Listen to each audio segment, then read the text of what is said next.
Apple has requested clarification from the Telecommunication Standards Institute of Europe on FRAND licensing terms.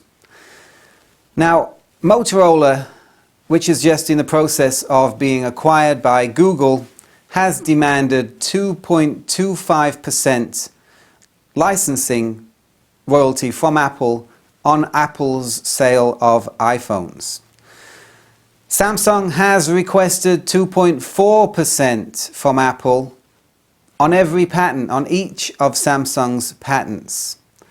And this is too rich even for a company with a lot of money like Apple, because Apple is forced to infringe these patents. The patents at issue are essential to the industry standards that have been adopted by all the manufacturers to ensure that the Apple phone works and talks to the Motorola phone, and that speaks to the Samsung phone. So to ensure that these phones speak to each other, we have to set industry standards.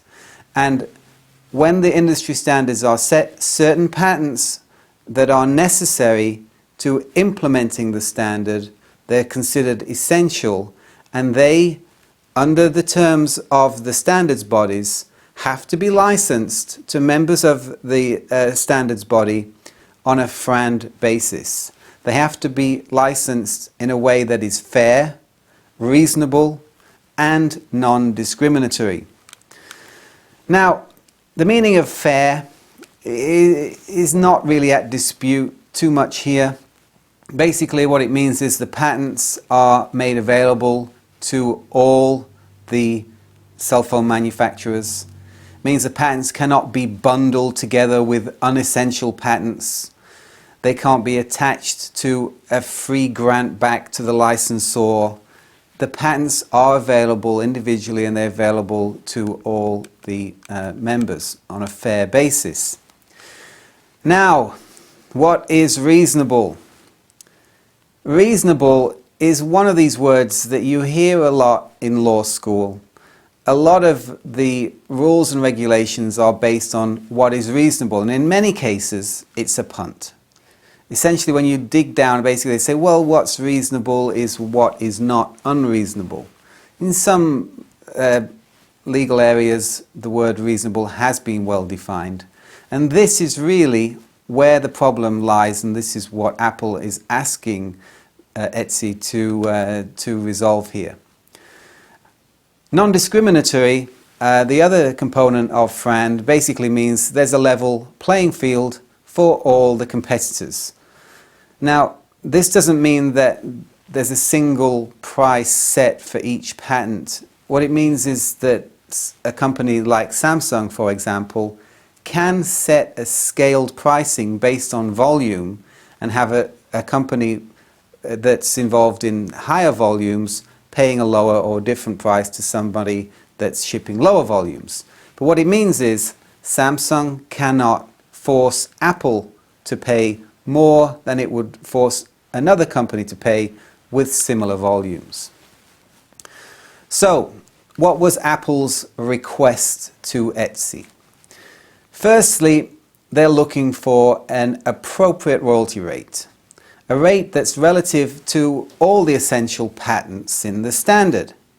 So let's say there are 1,000 patents declared essential, and you own one of them. You can't really claim that your one patent out of 1,000 is going to be worth a royalty of 2%. If you had 20 patents, you may claim that 2% of 1,000 is 20 patents, so you may be able to claim something like that. So basically Apple's saying, let's look at the total pool of patents that are declared essential before we decide what each one of them might be worth, and let's have the ratio, the value of that particular patent considered pro-rata to the total pool.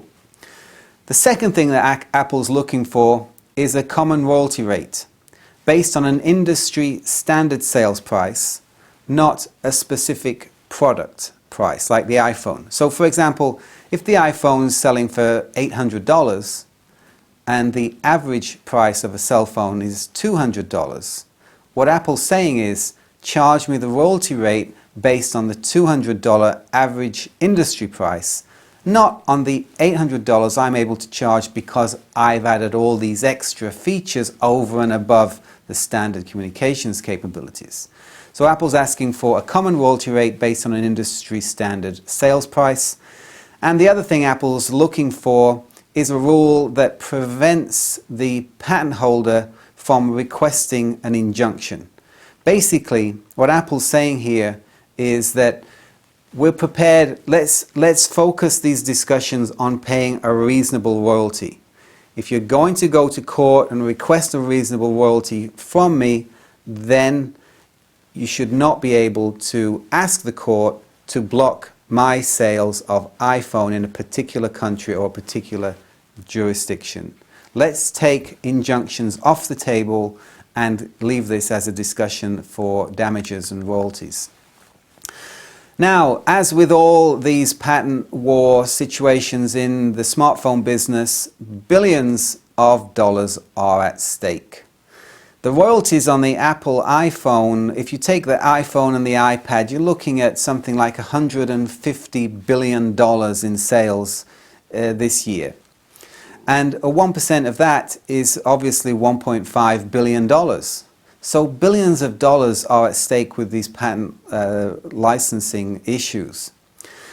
On the other side, Google is just in the process of closing the acquisition of Motorola, where they're buying primarily for the Motorola patents, and Google's paying $12.5 billion in cash for those patents. So Google is not likely to give those patents away, and they're going to look to extract royalties from those patent licensing initiatives.